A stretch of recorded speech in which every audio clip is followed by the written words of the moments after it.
What's going on, everybody? Welcome to the Wager Zone podcast, and we are back for another day of MMA bets, guys. This is UFC 317. This is going to be a banger of a card. My personal top 3 favorite fighters on the main card. So I am very excited for this whole entire card. It's going to be a banger of the whole entire thing. I got a lot of fighters I like a lot, and like I said, he might even be my favorite fighter that's fighting in the main event of the night. So we will see how this goes, and let's cash out. We had Cage Warriors 190 out today, guys. We had 4 bets for you guys for Cage Warriors 190. We lost all of them. So that was a bad one. Favorites losing, fighters making mistakes. It was kind of a crazy card if you ask me. But now I'm getting out UFC 317. In about an hour, I will have Cage Warriors 191 out. If you guys haven't yet, before the event starts, go check out my PFL 7 video. We have a whole bunch of MMA coming on this weekend, guys. So let's cash out. Let's turn that around from Cage Warriors 190. It was, like I said, a crazy card if you watch it. Favorites losing, fighters making dumb mistakes when they're winning the fight. It was just a horrible card. But let's get right into this, guys. UFC 317. First fight of the night is going to be Renata Diniz taking on Alvin Hines. This one, guys, I'm taking Diniz. I think Diniz is just a way better overall striker. He's a lifelong martial artist. And Alvin Hines is not really a lifelong martial artist. This guy has an engineering degree. This guy makes more money in his He makes more money in his regular job than he does fighting, but he's just the type of guy that just loves to fight. He does have some decent cardio. I think that's the only thing about him. He's a really big guy, but he is very athletic for his size. But Diniz is a lifelong martial artist. This guy is a great kickboxer. He's had many kickboxing fights. I do believe this fight's going to end up on the feet, and I just think Diniz is going to pick him apart on those outside and end up knocking out Hines. Hines is making his debut. I was a big fan of Hines. If you guys have watched my LFA videos, we've made some money on Hines. But now into the UFC, I like him a lot, but I just think Diniz is going to be too much for him. So for this,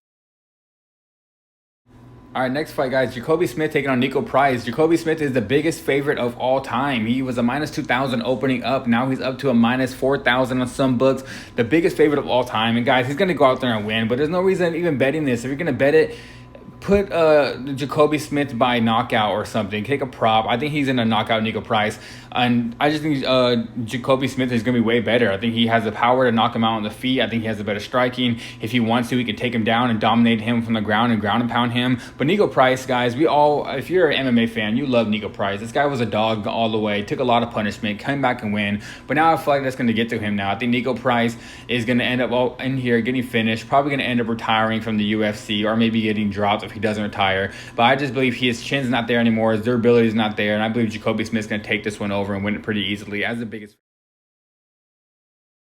All right, next fight, Terrence McKinney taking on Vladislav Borshev. And this one, guys, I'm kind of scared of saying this because, man, it kind of scares me. But at the same exact time, I think this might be one of my most confident bets of the whole entire night. I'm taking Terrence McKinney. I think he's way more athletic than Vladislav. I think he's going to end up knocking Vladislav out in that first round. And Terrence McKinney, if he comes out here and even wants to use his grappling on Borshev, he could take him down and submit him. Borshev doesn't have the best grappling. Borshev is a decent striker, but I just think Terrence McKinney is a lot more athletic than him, faster. He does have the wrestling and the grappling over Borshev. So for this one, I'm taking Terrence McKinney. I think he gets it done in the first round. Like I said, I'm actually pretty confident in this bet. One of my confident bets of the whole entire night, but Terrence McKinney does scare us. Next one, guys, is Viviane Araújo taking on Tracy Cortez. And, guys, I'm taking Tracy Cortez, and I'm probably going to take her by decision. She's a minus 230 favorite, but I do believe she wins this fight. A lot of people are big fans of Tracy Cortez. Like, I want to say she's like MMA's darling. Everyone's liked her since she grew up. We watched her grow up in the UFC. She has the fake lashes. She's a good-looking girl, I guess you could say. But I just feel like a lot of people are on the side and bet Tracy all the way up. But Tracy, to me, like, I watch her as an MMA fighter. I've been watching her for a long time. I think she's going to come in here and get this fight to the floor, honestly, and probably end up dominating with the wrestling and the top control. Viviane Araújo is 41 years old right now, and I don't believe she has the athleticism as she used to. And Tracy usually beats a lot of these girls that are outside the top 5, but as soon as Tracy gets in the top 5, she ends up losing. But outside the top 5, Tracy is pretty good, and she's a really good fighter. But I'm probably going to take her by decision. I don't think she finishes this fight, but I'm trying to get that minus 230 line out by. Next fight in this featherweight bout, guys, is probably going to be the most competitive fight of the whole entire night, in my opinion. It's going to be Hyder Emil taking on Jose Delgado. And this one, guys, I'm taking Jose Delgado. I see a lot of people on Hyder Emil. Like, if you look at the odds, Jose Delgado is a minus 140 favorite. But if you go look at Tapology, 70 to like 75% of people have Hyder Emil winning this fight. But I do believe Jose Delgado pulls it off. I just think he fights at a really good gym out of the MMA lab in Arizona. He's getting better every single fight. One of these young fighters. He's a lot younger than Hyder Emil. And I think Haidar Mill's going to have to press forward and throw heavy hands. But as long as Jose Delgado doesn't get into a bar fight with this dude and keeps the fight moving around, uses some of his wrestling, and just keeps on the outside and picks him apart, I think Jose Delgado wins this fight. So for this one, guys, give me Jose Miguel. Next fight, guys, Jack Hermansson taking on Gregory Rodrigues. And this is another one I'm actually pretty confident in, guys. I'm taking RoboCop. I'm taking Rodrigues. I think Gregory Rodrigues is going to end up knocking out Hermansson. Gregory Rodrigues, it just has the way better athleticism. He's very strong, almost like a brute type of force guy. He hits very hard. He has very good striking. And Jack Hermansson's athleticism is going downhill at the moment. He doesn't have the takedowns, like the athleticism to get the takedowns as he used to. And I think Gregory Rodrigues has some decent takedown defense, and he's very strong. And I think the only way Jack Hermansson wins this fight is if he takes him down and holds him down for 3 rounds. I don't see that happening. I think Gregory Rodrigues puts it on him early and honestly gets that second round knockout. Next fight, guys, is my underdog of the day. It's going to be Peyton Talbott taking on Felipe Lima. And like I said, underdog of the day, guys, I'm taking Peyton Talbott. I just kind of don't understand how he goes from being a minus 1,600 favorite, minus 800 favorite, minus 1,000 favorite, loses one fight where he had a bad performance, and goes out now he's a plus 150 underdog. I don't understand that people think Felipe Lima is going to take him down and use his grappling, but even Felipe Lima says he believes it's going to be a war. And if he gets in a war with Peyton Talbott, when Peyton Talbott has one of the best striking I've seen in MMA, he kind of has that Sean O'Malley type of movement in the hands, and I do believe he's gonna end up winning this fight, and I think he's probably gonna do it by knockout, or he's gonna get a decision victory where he just looks flawless. I feel like a lot of people have given up on Peyton Talbott because of his bad performance. I haven't, guys. I think he's still one of the best young prospects. I think Dana still believes he's one of the best young prospects, and this is gonna be a really good fight. I'm not gonna lie, guys, but this is my underdog of the day. Alright, guys, for the next fight, it's going to be Beneil Dariush taking on Renato Moicano. And earlier, guys, in this whole entire week, I was on Moicano's side, but now I switched it up on this past couple days. I'm taking Beneil Dariush.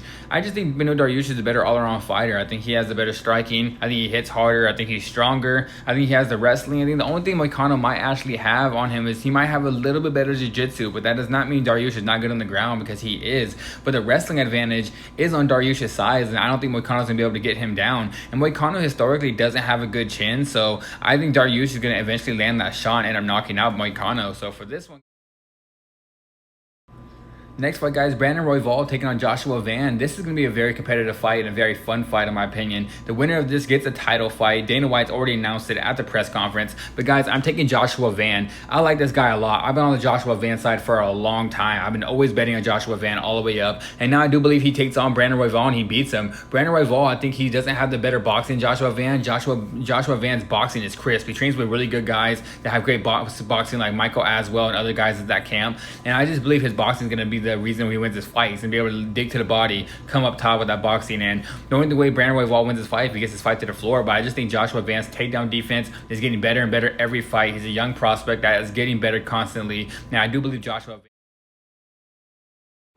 Alright, guys, for the co-main event for the flyweight title, it's going to be Alexandre Pantoja taking on Kai Kara France. And guys, you know me, I always take Pantoja. I took Pantoja against everybody. Everybody was doubting this guy. I never was. I've been taking Pantoja all the way up until he won his title and all his title defenses. But guys, guess what? I am taking Kai Kara France to win this title, and new. I think Kai Kara France, I think it's his time. I think he's the way better striker overall. It's going to be grappler versus striker in this one. And if Pantoja doesn't get Kai Kara down, he's going to eventually get knocked out, in my opinion, and get caught by Kai Kara's striking. And I just think Kai Kara's defense and takedown defense is getting a lot better. If you watch that Brandon Moreno fight, Brandon Moreno couldn't really take down Kai Kara France, and I think Brandon Moreno's wrestling is better than Alexandre Pantoja's. Pantoja does have really good jiu-jitsu, but the takedowns I don't think are going to be there. I believe it's going to be a striking battle. It's going to be very close and probably a very good fight, but I'm taking Kai Kara France to end up winning the new champion, guys. So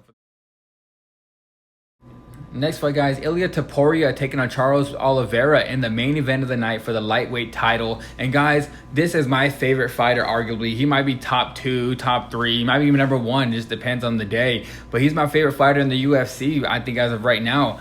It's Ilia Topuria, and I'm taking Topuria, guys. I've been betting on Topuria the whole entire way up. Since his debut of Yusuf Zalal, I told everybody he was going to be the next champion. Bet him on every fight all the way up. I said he was going to knock out Volkanovski. He won that fight. I said he was going to knock out Max and be the first one to finish Max. He did it, and he's the champion of the featherweight. He defended his featherweight title. title. Now he's going against Charles Oliveira, and I think he knocks out Charles Oliveira as well. I think it's going to come down to a fight that's going to be in the pocket. I think Charles is not going to be able to move around from him, and people forget Ilia Topuria started out as a grappler. This guy was submitting guys left and right in Cage Warriors and early on in his career, and now his boxing is just probably the best boxer in the whole UFC, and I think Ilia Topuria wins this fight. I think he does it by spectacular knockout. I'm a big Charles fan too, guys, but it comes down to it where I just think Ilia Topuria is way better. So for this one, guys, main event of the night, give me Ilia Topuria to be the double champion and win another title in the lightweight division. And I'm gonna say this right now, he is coming for Islam after this fight. Islam better be scared. Islam better watch out, because Ilia Topuria is coming. And alright guys, that is it for today's video. Like I said in the beginning, like the video, subscribe to the page, come back every single day, guys. Go check out that description. All my bets are going to be in the description, probably in about an hour, maybe later on tonight. Before the morning, I will put all my bets out there, so go check that out, guys. And I'm out of here.